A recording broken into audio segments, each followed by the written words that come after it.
Welcome to Get Moxie, the lifestyle talk show, where we'll be delivering invigorating and solution-focused conversations which will cause your life to be your best life.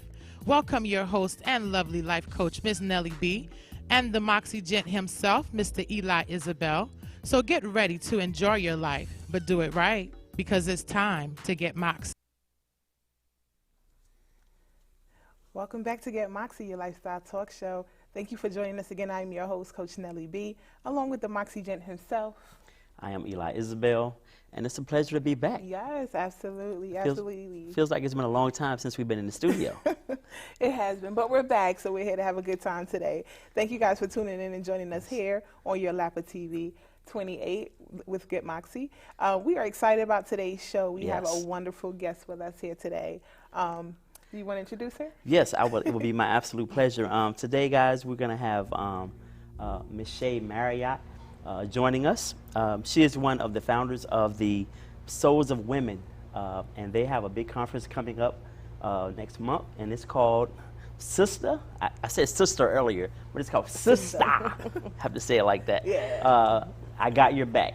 And we're going to talk to Ms. Shay today about their conference and about some of the great things that she and her partner, Lisa Savage, I apologize, Lisa Savage are doing.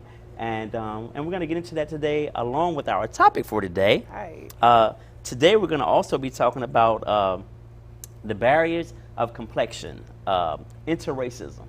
We thought that would be a great topic, and Shay could piggyback off of that regarding her conference. So we're going to get into that today. Ms. Shay Marriott, so I can tell us a little bit about your conference and what you guys have coming up in November. Sure, yes. Thank you for having me, first of all. Yes, Sister I Got Your Back is coming to the Wilmington Chase Center at the Riverfront on November 14th from 9 a.m. to 1 p.m. It's a gathering of women, a celebration of women. We're going to be doing workshops there, empowerment groups. We're going to be talking about different problems that is happening amongst women and the barriers that are separating us. Fostering friendships. There's going to be gourmet breakfast. There's going to be bellinis and you know, all those good things. Okay. Yes. So why do you feel, what was the reasoning behind you guys putting this together? What were you seeing in the community or within relationships between women that made you guys say, hey, we need to bring this thing together and work on some of these issues? Well, I think that you know, women, instead of pulling each other together and supporting each other, we tend to go at each other. Right.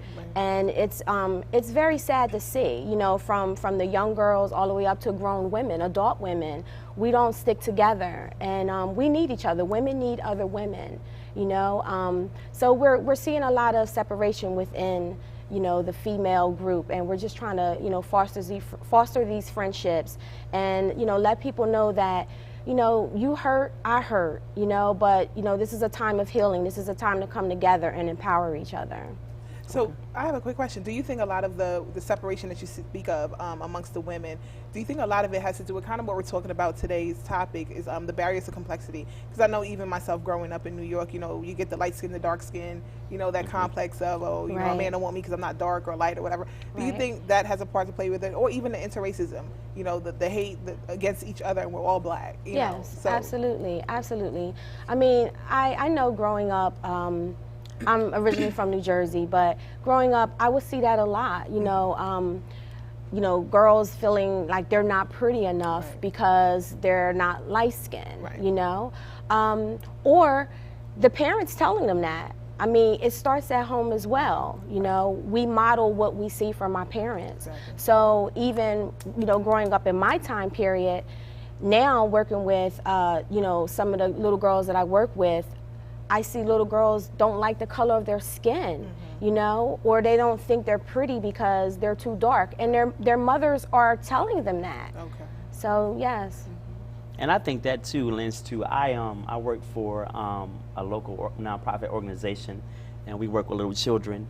And I even noticed with the teachers in the classroom, if you have a young man or a young woman, if you, for example, if you have a young boy who is light-skinned, pretty curly hair, and he has some of the same negative behaviors as another kid who may be a darker complexion and his hair may be kinky, that lighter kid seems to he gets a second chance, he gets a third chance, where the other child, you know, they're quick to call a parent. Right. And so I think it kind of transcends professionalism as well as in your home. So that's something I think it'd be a great thing for you guys to, if possible. I know I'm trying to dictate your conference, but something I think that should be brought up, because I think professionally, subconsciously, we do these things. Right. Yeah. Yes. So. And I think even for the women, it's important that the women do understand our value, because we women, we're powerful, and I don't think a lot of us really understand the power that we possess. Absolutely. You know, that God Right. has given us as women, and then because we don't really understand that or even how to utilize that, we Right. abuse it or we neglect it, and then we go after what society says we should be, and then that causes a lot of Exactly. conflict with women, where, you know, in your own right, whatever you may be, light skin, dark skin, big, fat, skinny, small, whatever it is, you know, you are beautiful and you're powerful in your own way, but we don't have that knowledge of that, so we don't Yes. know how to kind of utilize that. Yes, exactly. And I think the agree. media plays a gigantic role in that. And I think one of the things we have to figure out is how we're going to combat the media and the images that are presented before us that seems to be acceptable. Right. Light skin, small waist, big behind, whatever everybody's into, that seems to be what everybody flocks to. Right. So I think those things have to be, we have to kind of reprogram our thought process and the things that, you know, that we present to the young people, so we can kind of eliminate these things going forward. Yes, totally agree. I think most of the time too, a lot of our children are getting what they're supposed to look like you said, you know, through media, you know, watching TV, social media. I mean, I work with little girls that are trying to get thigh gaps, you know, and it's What is that? What's that? I know, I'm lost. What is that? a thigh gap is where you're able to, you know, if you're standing up, there's space between your Oh, the thighs. parentheses, Yes, the yes, parentheses, okay. yes. How do So, you try to get that? I mean, most of the time they're like starving themselves. Yeah. Wow. Yeah. So it's really sad. So we have to remove what our kids are watching and educate them and show them, you know, healthy ways, and that they are beautiful as they are. You know, I always tell the young girls that I work with, you know, fix your crown. You know, you're queens. Right. You know, fix your crown. Hold your head up. I think this conference is going to be a great one, because particularly, I agree with everything you're saying. You know, our kids are uneducated, but they're uneducated because the parents are uneducated. Right. And like you said earlier, and I always say this with, you know, dealing with Moxie, that we are the book to life that our children read. Yes. So a lot of times our children are acting out or whatever the case is, and we're like quick to, you know, punish them or whatever. We don't realize a lot of it starts with us as the Exactly. parents. So I think the women's conference is going to be great because it's teaching adult women Yes. Right. how to embrace their greatness and be okay with who they are. Absolutely. Without, you know, having to tear somebody else down to feel like they're worth something else. Right. So once we can get the adults educated and where they need to be, then I think we have a better shot at changing the children's aspect of this whole thing. Yes. Shay, do you Absolutely. feel that, I know you were talking earlier about how women don't necessarily support women. Is it just black women? Do you see this amongst white women or other ethnicities when it comes to women not supporting other women? I think that it's across the board, but I think we see it more in the black community, you know, which is really sad. And I think also we have the most barriers between us. You know, if it's not light skin versus dark skin, it's natural hair versus, you know, relaxed hair. It's a lot, and it's, you know, I don't think that we really, like you said before, we understand what our value is and what our self-worth is, you know? So it's definitely more in the black community, you know? Even when it comes down to, you know, the derogatory names for women. We get the most derogatory names pointed at us than probably any group. Wow, and I've seen that too. I've been a part of a natural hair conference on 2 occasions, and the women there who are all natural, they really seem to give the sisters that, I mean, not that there are many sisters there with perms, probably not any, but they really seem to give them a hard time when it comes to hair care and why are you straight, why are you not natural, you're not a real black woman. I've heard like all kind of like negative messages that have been portrayed to women with perms still. So I think it's going to be great, and we really need to address these issues moving forward. Yes, yes. The workshop that we're going to be addressing these issues is called The Awkward Black Woman. And that's going to cover everything. You know, the the interracism, the natural hair versus the relaxed hair, you know, the suburban woman versus the urban woman. Right. I mean, it's just so much. And, you know, we're just really asking people to come out and just put it on the table and you know, look forward to a healing. And you said that workshop is called The Awkward Woman. That workshop is called The Awkward Woman. That's yes. great, because through my years of practice in therapy, I've had a lot of people say, you know, Nellie, I just want to be normal. And I look at them and say, well, what's normal? Right. Because I've been practicing for years, I'm licensed, and I still have yet to figure out what normal is. Right. You know, I'm just okay being me. And I feel like my normal is me, and that's just it. You know, so I try to help people understand that, but that's great, The Awkward Woman. Yes. That's awesome, because you know, we strive for something that's unattainable. Right. I want to be perfect. I want to be what is that? You know, and who says that perfect is a size what's the figures? You know what the figures are. Who says that's 6, perfect? 8, 10. Who says I'm not perfect? You know. Right. So I mean, I think that's going to be great, because it will definitely bring some insight to and education to these women out here. Like, be okay with yourself, no matter your trauma, no matter your past, no matter where you've come from, no matter where you're going. It's okay to be you. I mean, absolutely.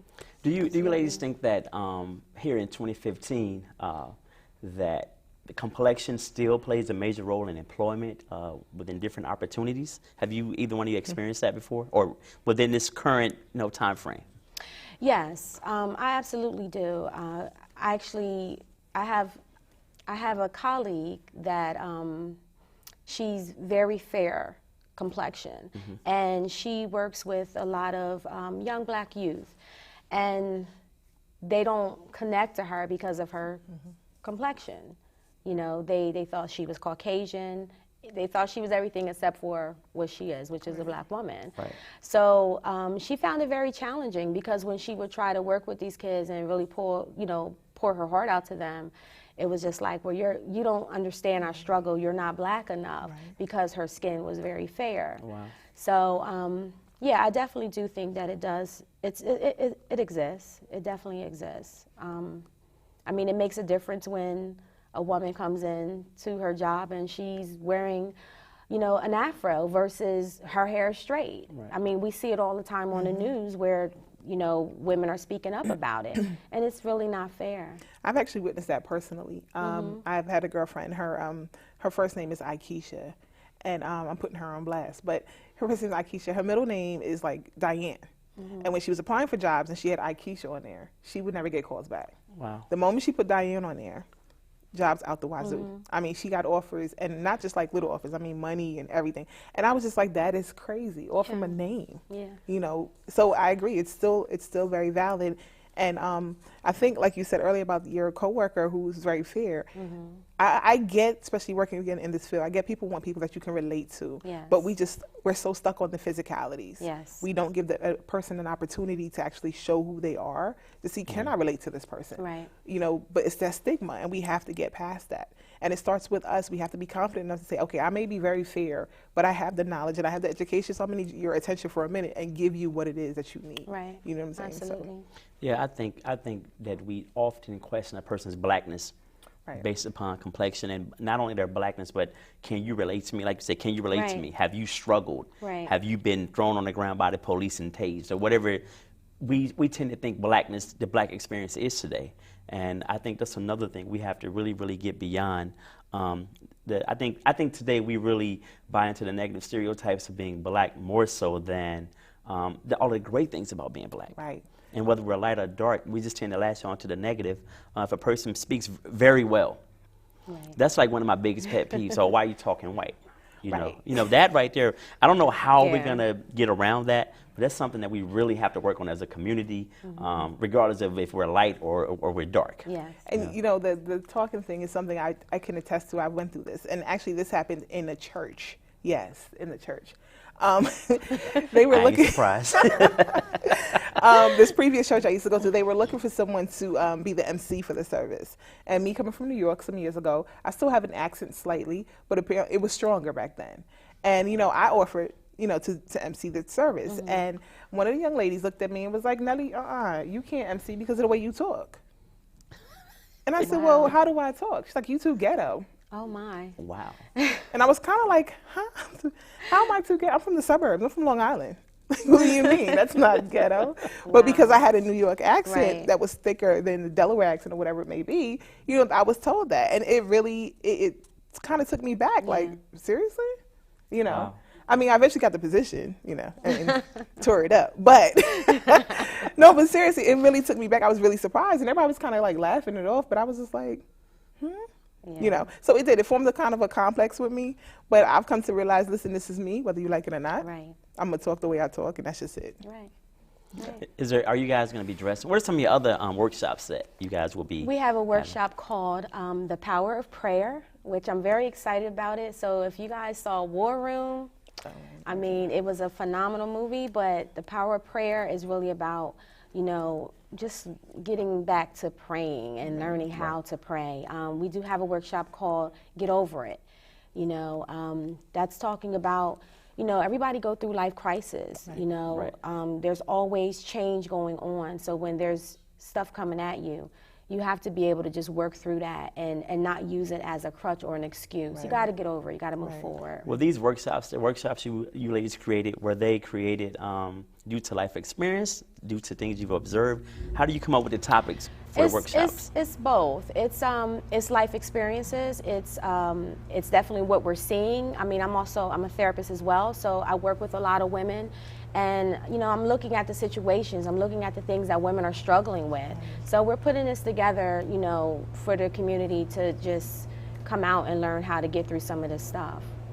Wow. That's awesome. That's awesome. Yeah. Well, we're going to take a quick break, and when we come back, we'll talk more about dealing with the conference, Sister, I Got Your Back, right here in the Wilmington area. Y'all look out for it. We'll be right back. Don't go anywhere. Isaac Cleaning Services, LLC, has been cleaning residents and commercial areas since 2005. We have the proper cleaning techniques to clean every corner and leave nothing behind. There is no need to go through another day with a messy house or dirty office when we can help you. Our highly trained cleaners use the best equipment to do a thorough job. We are one of the best cleaners in the local area and strive to offer the best service.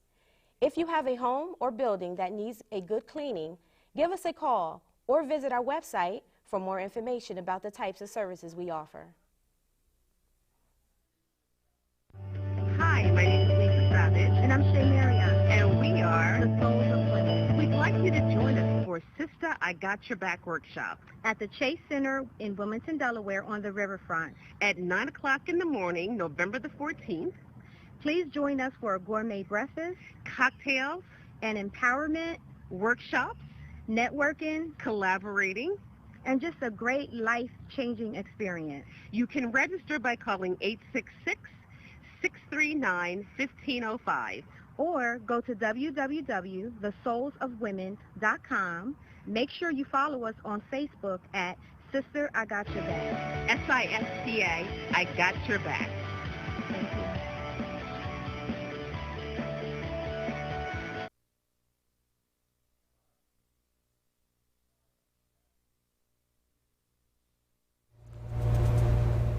Welcome back to Get Moxie. Thank you for joining us again. We are here today with a special guest, Ms. Shay Marriott, and we are talking about the upcoming conference here in Delaware. Wilmington, Delaware, look out, it's coming for us. It's called Sister, I Got Your Back. Yes. That's right. Yes. So we've been talking about that, and we're going to continue talking about that today. Yes. As Nelly says, Sister, I Got Your Back, coming up November the 14th at 9 a.m. at the Chase Center. Yes. And Shay Marriott, along with her partner, Lisa Savage, are the founders and the hosts of this major event. Yes. So please come out and support them. This is We'll a way be we there. can start to build. We'll be there. This is a way we can start to build our community back up, build up relationships between Black women specifically, and make some great things happen. We're also talking about the barriers of complexion. Light skin versus dark skin. And during the break, we were talking, I was telling the ladies a story about when I was in 7th grade, me being a darker guy and growing up in the South. In the town I grew up in, if you were light skinned, you were in. All the girls liked the light skinned boys, and all the light skinned girls got all the play. So everybody loved it. If you were light skinned, you were in. And I remember this one particular time in 7th, 8th grade, there was this girl I liked that everybody liked, the prettiest girl in the school. She was light skinned, long hair, pretty. And everybody had a crush on her. One of my friends, Knucklehead, told her in the hallway in front of everybody, hey, Eli has a crush on you. And she said, ew, Eli, he's so black and ugly. Now, so imagine, imagine that being said in 8th grade in front of 20 other people. You ever seen Kazoo on the Flintstones? Yeah. The little green man? Well, I was about that tall. Right. I could have got on somebody's shoulder you already after short. that. And that, that's funny. I am short, but that's not the point. But that, for a long time, deeply affected me and my self-esteem. It took me a minute to find my footing after that. Right. And not to mention that was an ongoing joke. If anybody ever said, Eli, then everybody would say, he's so black and ugly. It just kind of flowed. Wow. It kind of flowed. And it became fun. As I got older and I became confident in me, it didn't bother me. And it ended after about a year. But that year was like dog years. Well, let me ask you a question. With that happening back in 8th grade and now being an adult, how has that affected your relationships over the years? Has that in any way tainted Well, it? you know what? I think initially it made me only want to date darker women. Like I wouldn't, but they didn't like me. Only light-skinned women liked me. But I would try purposely because of that. My thing was to heck with all light-skinned women after that because of how that happened. And I would try to date the brown sisters and no love. Wow. So I ended up getting not stuck. But I ended up getting boxed in with just light-skinned women liking me, it seemed like. So that was traumatic. And we're talking about the 80s down south where color and complexion plays a major role in everything. Right. So it was not only hurtful, but it was, I needed that to happen, I think, because I grew from it and it made me understand me and it made me grow up and figure out like what I was going to be and what I was going to become. So anybody who's ever experienced anything like that, don't get discouraged. I know kids today, kids are 10 times harsher. There are things happening right now that are being videoed. And now the world knows about it. Luckily, me and my 30 people in my town knew about it. Right. Now, everybody knows. So I think that's a message we really need to get out to kids too about being confident in who you are and what you bring to the table. And you know, Shay, is this open up to children, your conference? No, it's not. It's not open up. It's for adults only. But because we are going to be really talking about some serious issues. Okay. However, you know, in the future, we are going to be looking at doing some other things. We're in the schools working with kids every day. So, you know, I totally agree with you. I mean, the kids definitely need to hear this. And I'm hoping that, you know, the adults that come out will take this information and also share it with their children and see how their behavior is affecting their kids as well. What response do you get from children in school when you talk about issues like this? Where are the kids in 2015? Where are they at? What are they thinking nowadays? Teenagers. Well, the confidence, like as you both, you know, speak about, is not there. It's just not there, which is really sad. And I think that is the one piece that is missing. If you're confident, I don't care what you look like. If you're confident about it, then it's all good. You know, you can overcome what's being said to you. There's a lot of bullying going on, you know, a lot of bullying. And it's like, it's not how it was when we were growing up. This is like really harsh stuff. Right. You know, so it's really about, you know, teaching them that self-esteem, that self-worth, and helping them become confident in who they are. And I think what's important too to stress with these children and even the adults too, the difference between confidence and cockiness. Right. Because a lot of people get that mixed up and they think I'm confident, but they're really cocky.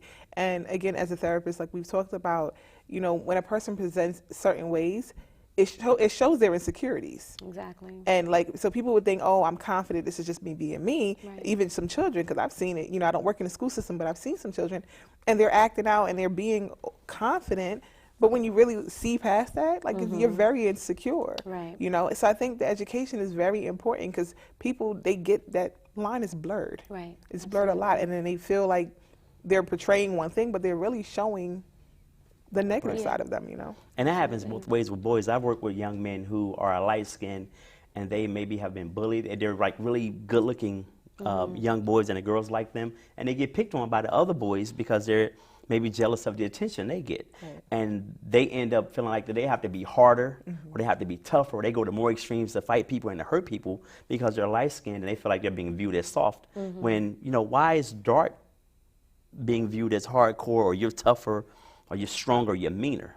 So, and the negative part about that, now we have the light-skinned kid trying to take on that persona to defend himself. Right. And it's just a giant circle of negative stereotypes that I really hope that your conference really addresses that, and somehow we can get to these children and help them out. I have a question about the conference. Will you guys be addressing issues of relationships with these wonderful women? Yes, we will. We're going to touch on that. Actually, Lisa and I are going to be doing a workshop that's going to, be surrounded with about relationships. Okay. However, this is only one of 3. A series. Yes, it is a series. So in the spring, we're actually going to dedicate the whole conference to love and relationships. Wow. So, there's a lot to talk about there. And of course, we would love to have you guys, come. But yeah, we're going to do a whole conference on love and relationships. And then the third one will be entrepreneurship. So. Can you tell everyone how to get tickets for your event? And so they can be a part of it? Sure. You can actually go to Sister, I Got Your Back on Facebook. You can go to www.soulsofwomen.com, or you can call me directly at 302-689-3374 and pick up your ticket. Tickets are $65, but if you use the code DABSW, you can get your ticket for $50.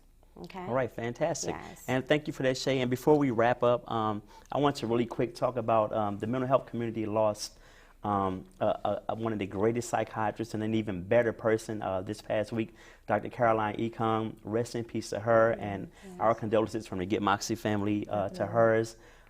Just a tragic event, and we just want to say, if you're out there and you're in the helping profession, to please be careful and continue to do what you do. And Dr. Econ, we love you, and God bless your family. Yes. Thank you. With Dr. Econ, we've worked with her. Eli and myself actually worked with Dr. Econ, the psychiatrist that was tragically murdered this week.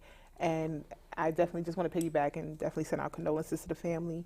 And that, if you're untreated and you're mentally ill, get help, please. Get help. Help is available. It is there for you. Yep. All right. Thank you once again for joining Get Moxie Lifestyle Talk Show.